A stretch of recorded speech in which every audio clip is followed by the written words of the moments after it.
this time. General Fillmore Bondiles Escobar retired. He was invited but not present. Then we also have Captain Johnny Gulia, not present.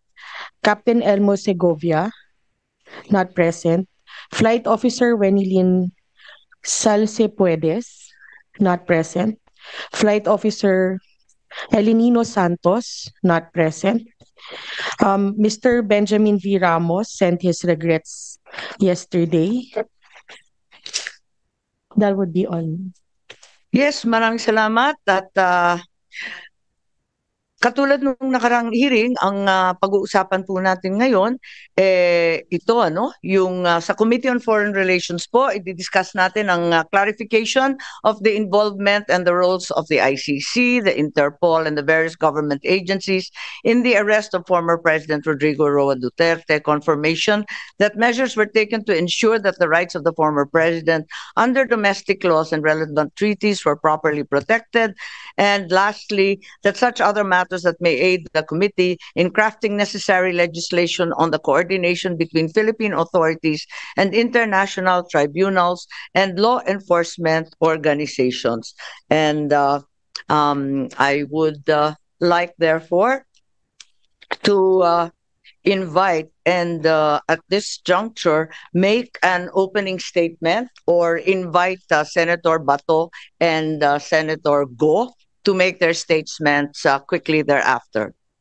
Ang akin lamang, ang katotohanan ay parang anino.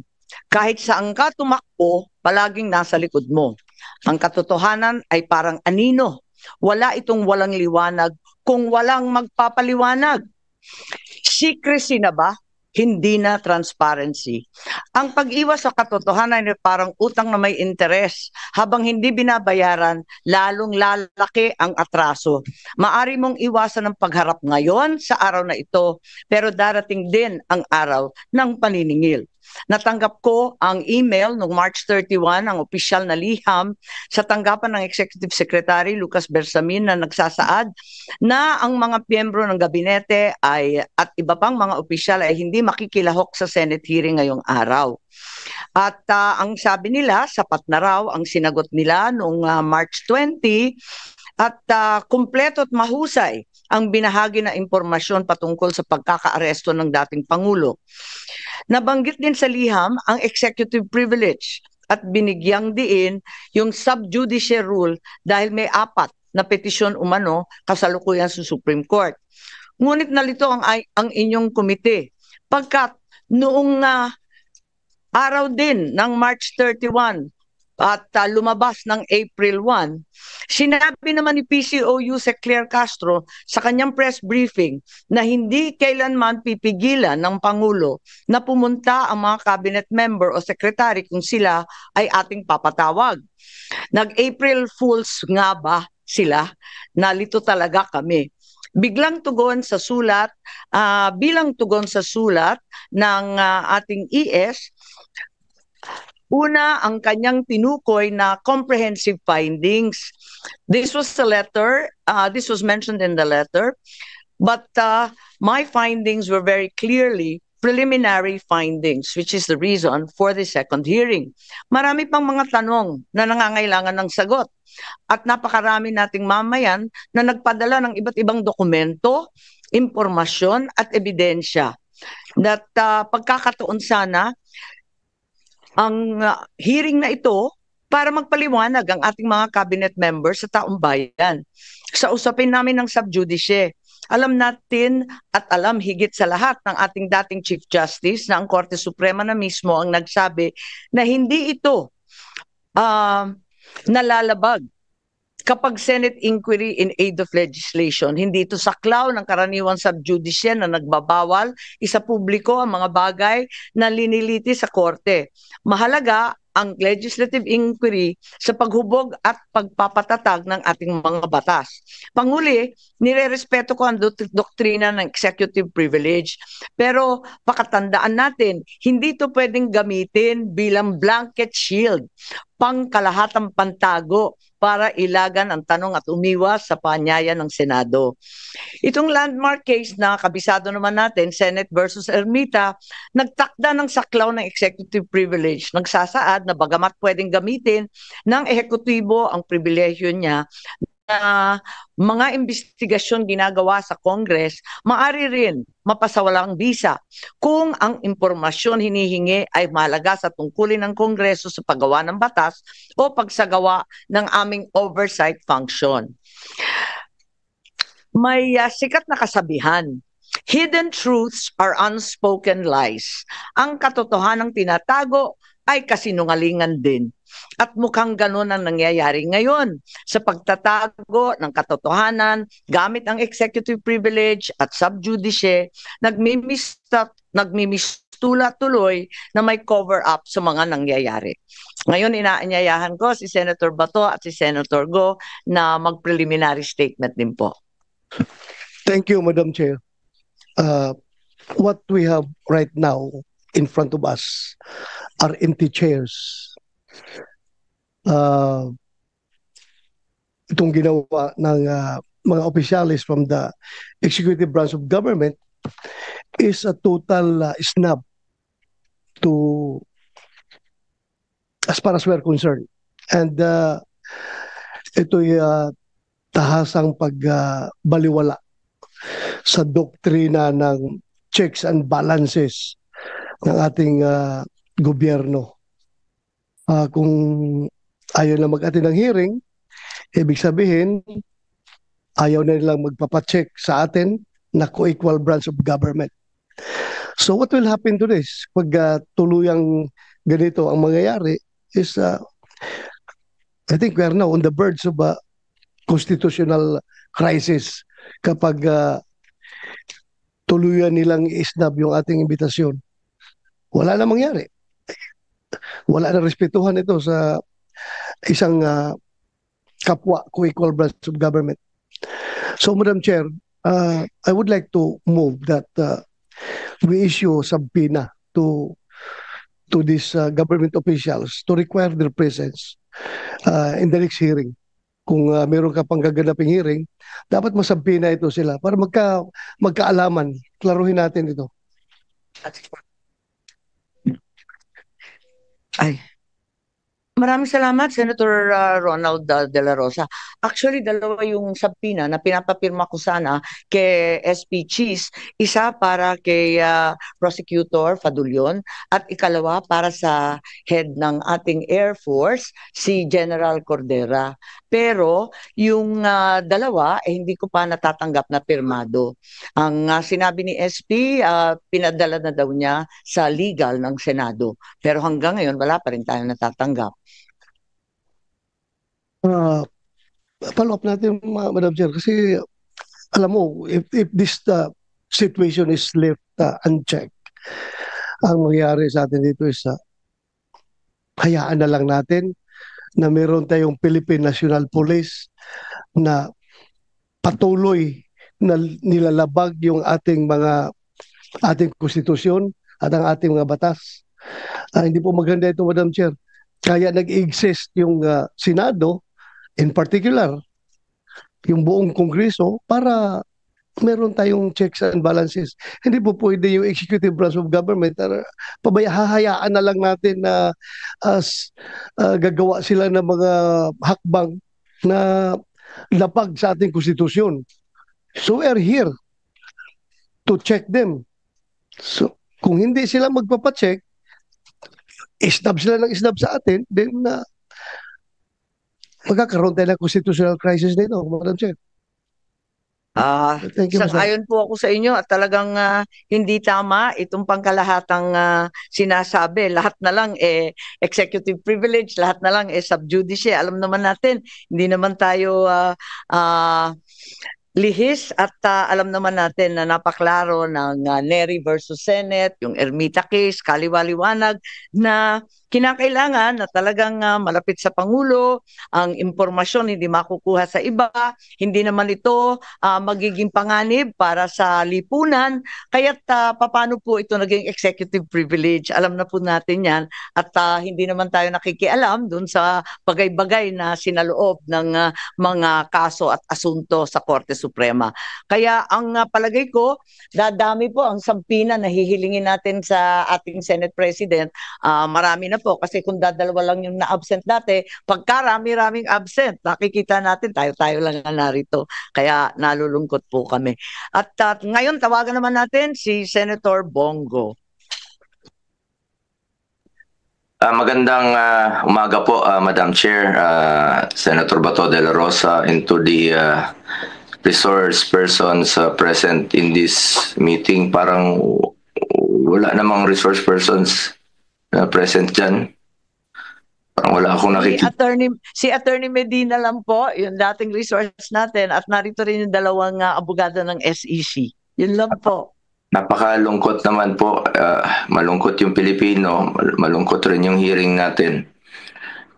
Sa nakaraang pagdinig ng committee ito, marami tayong naisiwalat na maaring pagkakamali o paglabag sa batas, due process at karapatang pantao na isinagawang pag-aresto kay dating Pangulong Rodrigo Duterte. The preliminary report of the chairperson underscored a crucial point. The Philippine government was under no legal obligation to arrest the former president and surrender him to an international court. It was revealed that what was received was merely a diffusion notice which was unverified and unapproved by the International Criminal Police Organization, Interpol Secretariat. The government has repeatedly stated that the International Criminal Court has no jurisdiction in our country. Parating paulit-ulit yan. At hanggang ngayon, yan naman po pinag-uusapan na wala pong jurisdiction. Kung walang jurisdiction ng ICC, bakit pinayagang pumasok ang Interpol? Kung hindi kinikilala ng gobyerno ng ICC, bakit nila binigyan ng pansin ng arrest warrant mula sa ICC? At it was very fast. Napakabilis po ng pangyayari. I'm sure kindly check nyo rin po sana. Baka maraming may mga red notice dyan na hindi naman minadali, hindi naman hinanap. Pero ito, ang bilis po.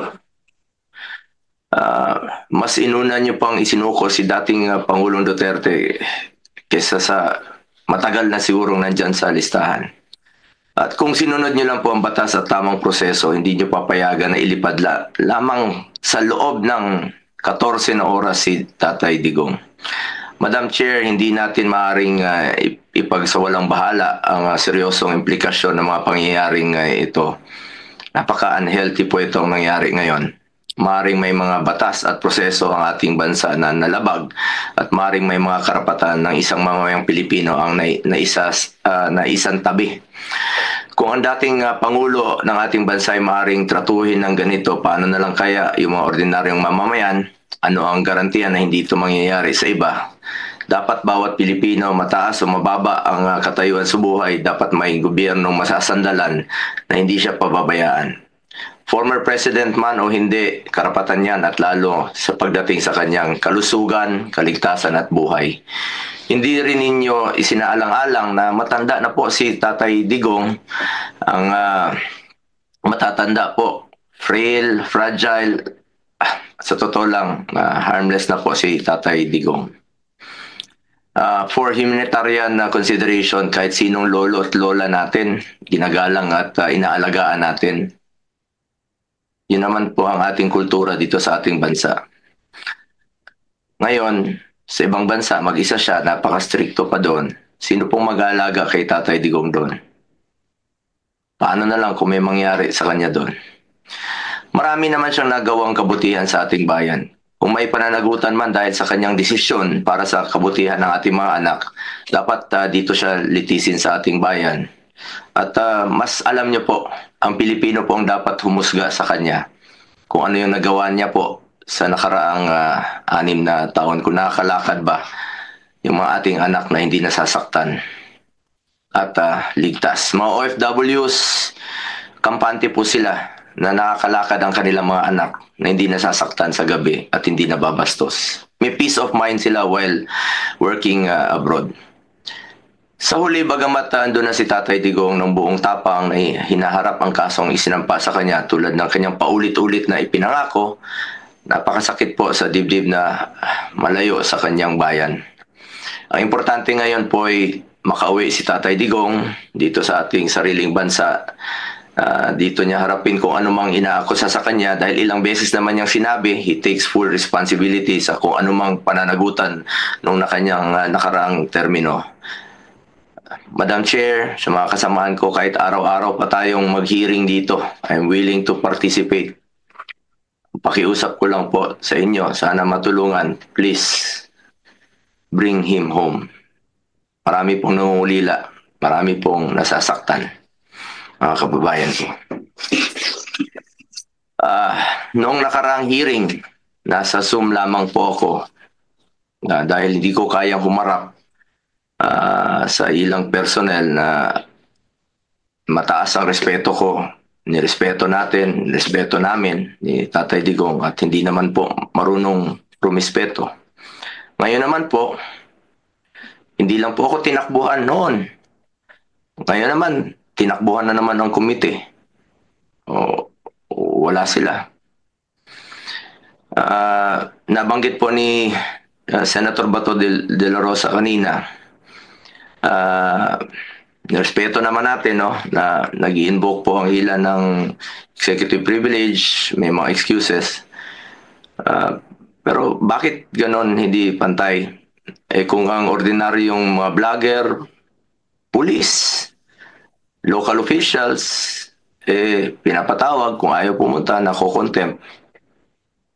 Parang hindi naman po yata patas.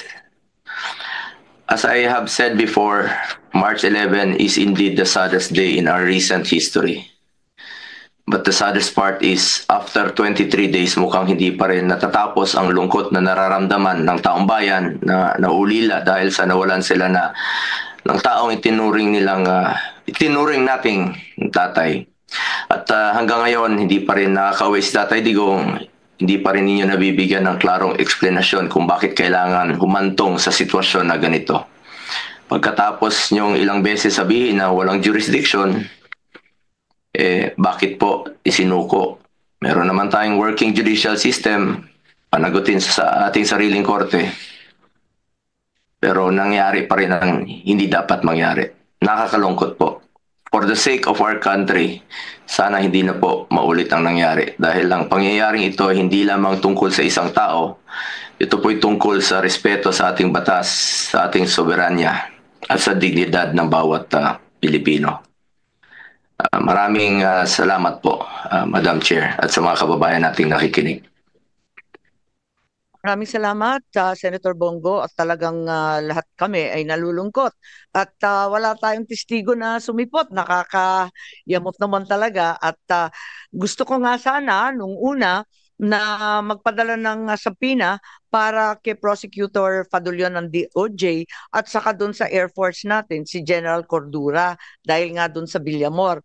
Subalit sa kabila ng sinasabi ng Senate President na pinapatawag niya ang legal, wala pa rin yung subpoena na pirmado. Ngayon, sa araw na ito, palibasa nga hindi nagsiputan, halos lahat ng mga opisyal, mapipilitan tayo magpa-subpoena na naman, pero kinakailangan natin ang pirma ni Senate President. Ngayon may manifestation rin po si Senator Alan Peter Cayetano.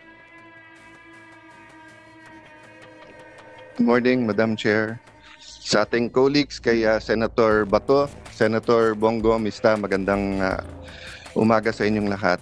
Well, syempre po, nalulungkot po ako na para tayong pumunta ng birthday party, walang dumating na bisita. But unlike a party, you can celebrate naman with your closest friends, family. Pero dito po sa hearing, I think we can still be productive. But ayoko naman, Madam Chair, na pagalitan yung present dahil maraming absent. So may I take the opportunity to thank very much Attorney Alexis Medina, Attorney Santiago, Attorney Bernal. Alam namin na pag ganito kabigat yung issue ay may consequences din yung pagsasalita, may consequences yung pag-a-appear. But Madam Chair, I think, more than kind last hearing in terms of not pressing my questions kapag sinabi nilang sub judice. But just to clarify, well settled na yan whether sa jurisprudence or sa history ng Senate na mere filing of a case or mere pendency of the case does not stop the hearing, nor is it a reason for them not to discuss. In fact, pagka yung executive department, matetest pa nga yung consistency na kung ang sasabihin nila dito at sasabihin nila dun sa korte ay pareho. Yung sub judice rule kasi, and correct me later on, Attorney Medina, kung mali, it's really more of to protect the integrity of the court and the fairness para hindi dinidiscuss yung case, para hindi sila ma-pressure. Yung sub judice rule is not meant para yung kung may inconsistency sa ibang bodies, sa SEC, quasi-judicial bodies, or dito sa Congress or sa Senate. Kasi kung yun po ang kaso, di lahat ng ginagawa ng mga COM ngayon, ng mga TRICOM, QUADCOM, ang kailangan lang gawin ng witnesses nila ay mag-file ng kaso against themselves. Tigil na yung hearing, no? Number two, there are many points regarding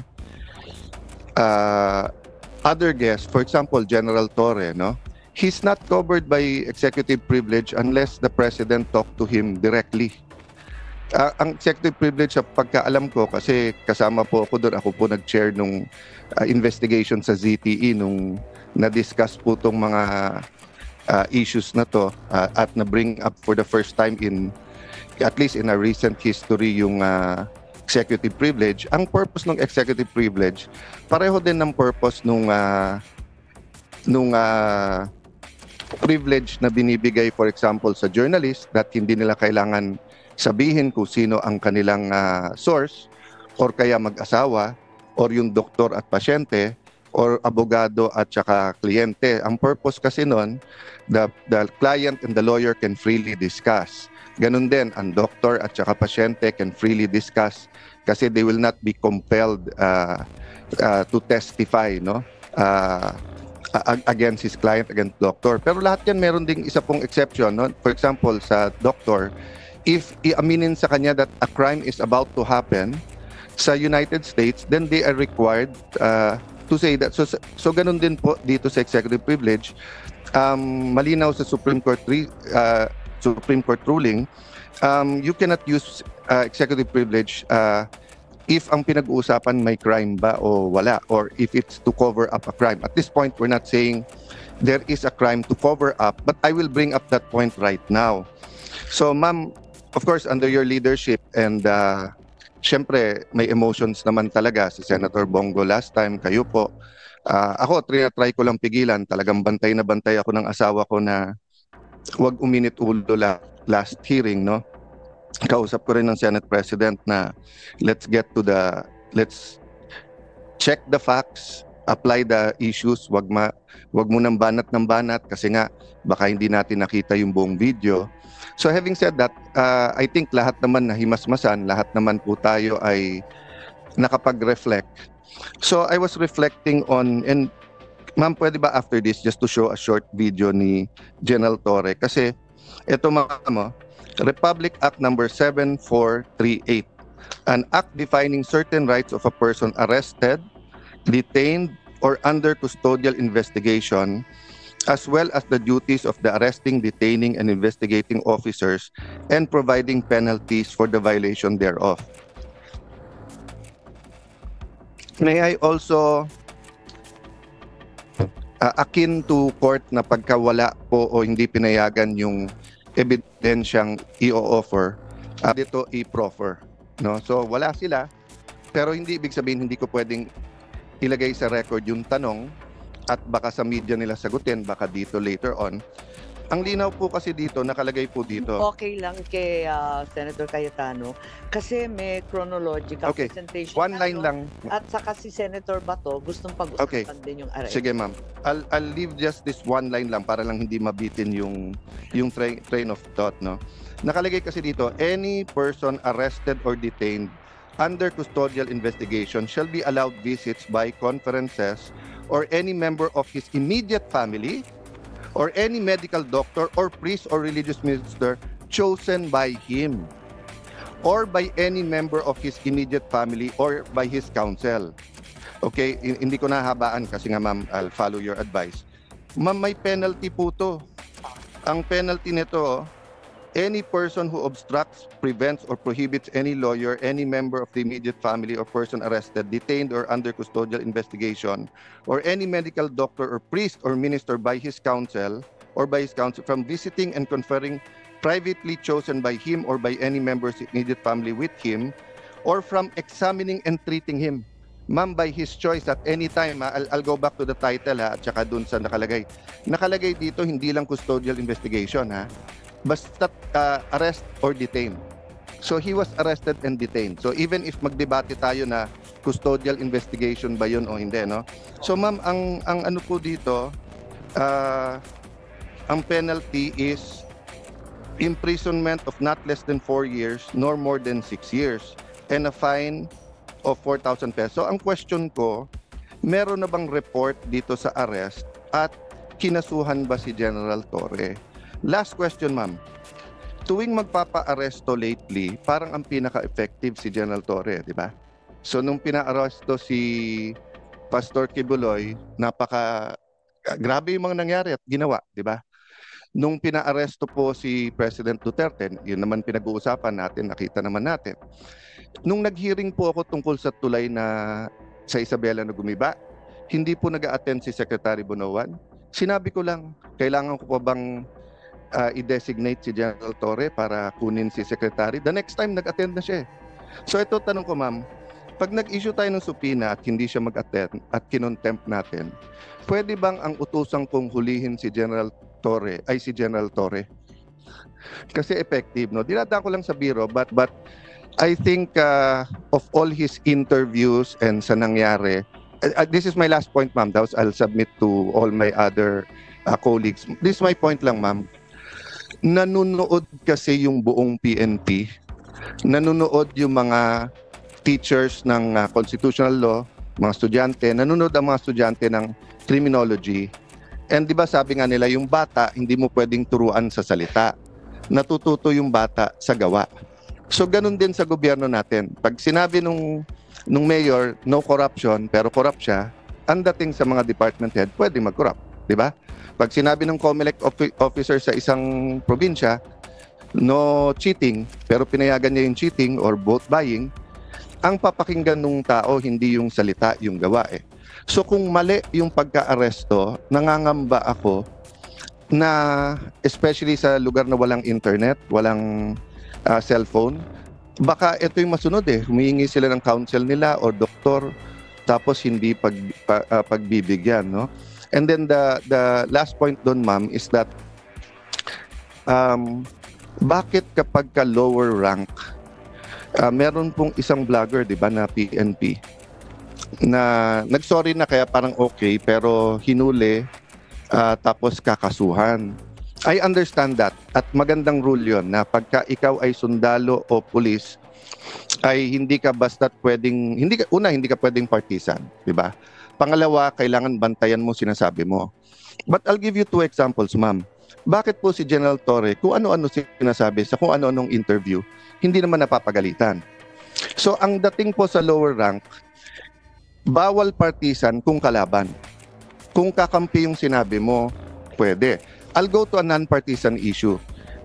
And I respect this person very much. I think he's one of the best chief of staff, personal friend, etc. Kaya lang, as a former secretary of the DFA, I have to mention this, no?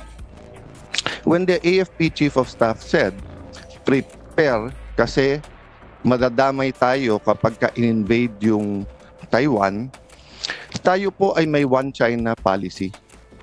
Ano po ang magiging reaction natin nung sa Marawi siege kung sinabi ng China, prepare kasi pag sinugod nila yung Marawi kapag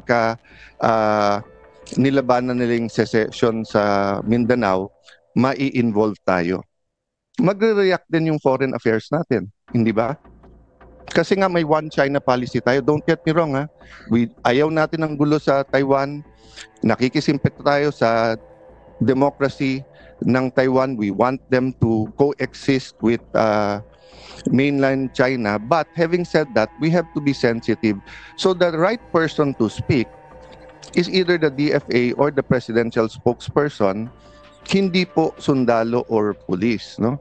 So I'll stop there, ma'am, pero sana nga consistent tayo para hindi nalilito yung mga kawani ng gobyerno kung ano talaga ang tama at ano yung mali. Thank you, Madam Chair.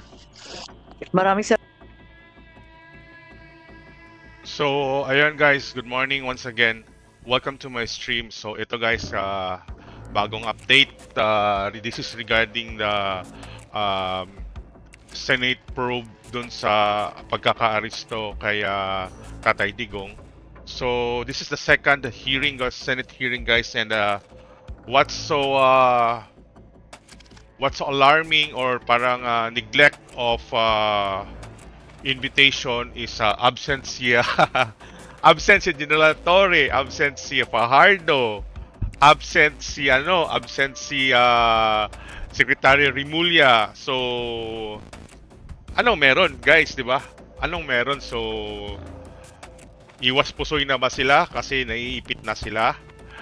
So halos lahat ng andun sa first yung anong matawag ito, halos lahat ng present dun sa first hearing ay absent ngayon guys.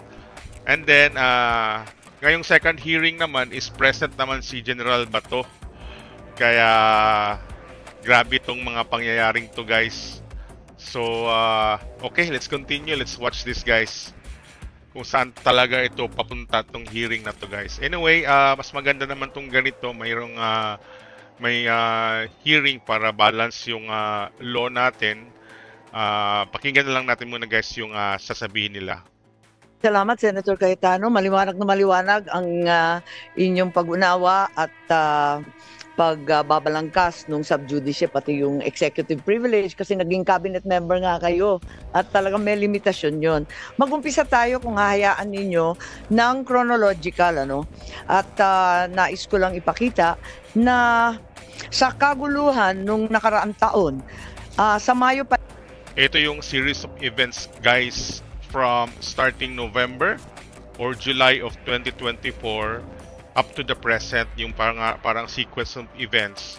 Kaya humantong sa ganitong sitwasyon guys. Lamang nagkaroon na ng briefer tungkol sa aresto ni Presidente Duterte. Tama. Hindi tama yung sinasabi na walang kinalaman ng Pilipinas dito. Ilang beses tinatanggi ng ating mga opisyal, sana narito sila para ipaliwanag. Subalit nag-press release po ang liwaliwanag nung DOJ Assistant Secretary Miko Clavano, May 8 ang kanyang mga press release, at sa kalagitnaan ng kaguluhan tungkol sa PI, yung ating People's Initiative, sa kaguluhan ng Davao at Maisog rallies, ay biglang nagkaroon ng bagong briefer na ginagawa ng DOJ. Ito ay unang-una for the potential arrest of President Duterte, ikalawa ang pagbabalik ng Pilipinas sa ICC. Maliwanag na last year pa, May of 2024, nag-umpisa na ito. At sabi rito, aware naman tayo na yung policy ay hindi papasukin ng ICC. Pero posible naman mag-iba. So, yun ang nakakaabala dito. Mayo pa lang, pinaplano na yata ito. At kahit sinasabi ng ating kagalang-galang Secretary